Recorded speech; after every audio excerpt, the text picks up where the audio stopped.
We're at Berrien County Jail. The time is 14:37 on October the 17th, 2017. Present is myself, Deputy Ricky Richardson, Deputy Seth Williford, Detective Jesse England, and LaDonna Rich, which is, at this point in time, the suspect we're talking to. LaDonna, you have the right to remain silent. Anything you say can and will be used against you in a court of law. You have a right to an attorney. You have a right to an attorney present while we're talking to you. Do you understand your rights, and will you talk to us without an attorney present? Yes. Okay.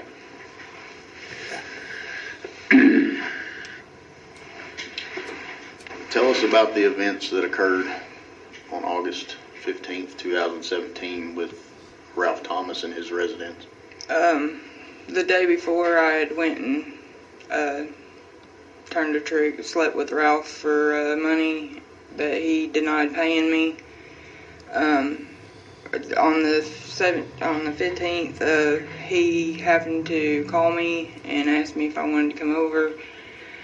At the time, I had a carload of people with me, and it seemed like a good idea at the time to go there and pull one on him. What I mean by that is me and Loretta put a show on for him while Dutch, Larry Graves, and Willie Tim Daniels still is safe. Okay.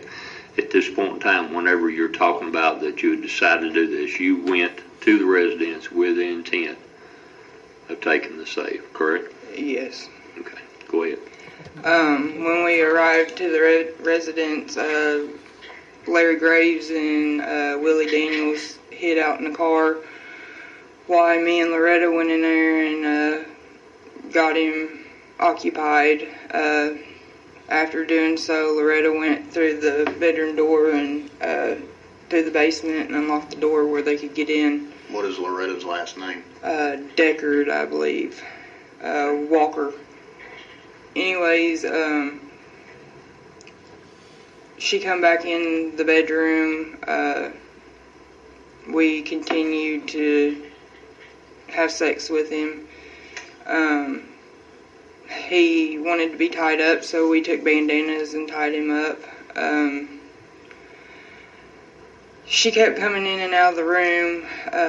I guess she was communicating with Larry Graves. I'm not really for sure what was going on there, but she motioned to me that it was time to go. So... Go where? Time to leave. Leave the residence? Yes. Or, okay. Yes. So, with Ralph tied up, I made a comment that he'd be a pretty good guy if he wasn't so greedy. And he said something on the effect of shooting me in the face, and I told him, how's he going to do that when he's tied up? But anyways, we left. We started to leave the residence, and Loretta grabbed the 358 revolver off of a cabinet, and I told her, no, leave it, and she said, you heard him. And as we was running out the door, I just kept running. I didn't have time to argue with her. What did the gun look like that she grabbed off of the counter? It was a long, pretty good sized pistol. It had a revolver on it. Silver with, I want to think it had silver handles. I'm not real for sure. I just know the barrel of it was real long. And the gun itself was silver? Yeah, like a chrome silver. Was it in a case? No. It was just laying open? Yes. Okay, not in a holster or anything like that? No. And where was it laying? What, the counter where? On the kitchen? Yeah, as you walk in the kitchen to the right, there's like a curio cabinet ordeal that he has pictures that set on. That's where it was laying when she grabbed it. Okay. And after that fact, y'all left the residence. How did you leave? What door did you go out of? I went out the front door. I was naked. She come out behind me. She was partially naked. We run to the car where the safe was already loaded into. as we got in the car, Larry Graves was driving, Tim was in the front passenger seat. They told me to throw my phone out the window, and I was the only one that listened. Out of all of us having cell phones, I was the only one to throw mine out the window. At this time, Larry was pretty much we done what he said. It was his ideal to take the safe to Michael Hagan's, which Michael Hagan had no idea what was going on at this time. I was panicked, and I wanted to hide my car because I didn't know who had seen what or what was going to happen. So after they unloaded the safe, me and Loretta... Who was they? It was Larry Dutch Graves and Tim, Willie Tim Daniels, and Brian York was in on this. Where did Brian come into the picture at? Well, we kind of pulled up with the safe hanging out of the back of the car, and he kind of got thrown into it, sir. So he was at whose house? He was at Michael Hagan's. Was Michael Hagan there? No. So he was not. Brian York was inside the residence of Michael Hagan. Yeah. Who went in and got Brian York? Larry Dutch Graves. Dutch one, okay. Yeah. It took all three of them to unload the safe out of the trunk. At this time, they told me go hide the car, so me and Loretta Walker took off in the car. That's the last time I seen the safe. And where did you and Loretta go from that point? We went down towards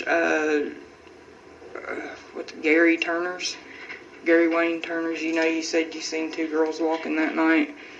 That was us. Okay. So you took your car down there to Gary Wayne's and hit him? Mm-hmm. Was Gary Wayne aware that the car was there?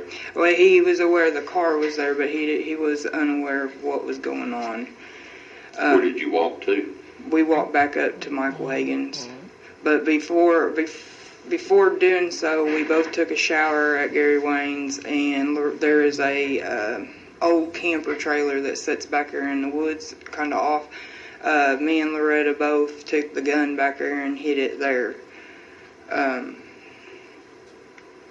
We put it in an old, vinyl-looking purse. It looked like it come out of the 50s.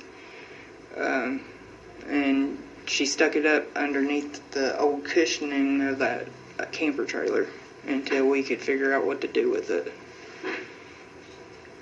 Would it still out? No. What did you do with the gun after that? The next morning, she said she knew somebody that we could sell it to, so Who was she? Loretta Walker. We both went together and we retrieved the gun, and we decided to drive to Bobby Adams is where we ended up taking the gun to. Did Bobby buy the gun? He traded us an 8-ball of dope and $200 for the gun. Okay. Now, while all this was going on,